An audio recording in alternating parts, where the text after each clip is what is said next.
মহান আল্লাহ বলেন, মানুষের উপর এমন কিছু সময় অতিবাহিত হয়েছে যখন সে উল্লেখযোগ্য কিছুই ছিল না। আল্লাহ বলেন, আমি মানুষকে সৃষ্টি করেছি মিশ্র শুক্রবিন্দু থেকে, এভাবে যে তাকে পরীক্ষা করব।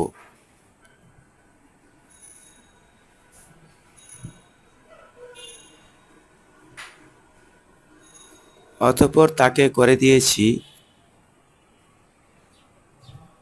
শ্রবণ ও দৃষ্টিশক্তি সম্পন্ন।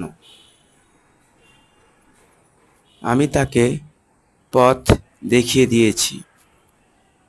এখন সে হয় কৃতজ্ঞ হয়, না হয় অকৃতজ্ঞ হয়। হোলি কোরআন, সূরা ইনসান, আয়াত 1, 2, 3। সুবহানাল্লাহ।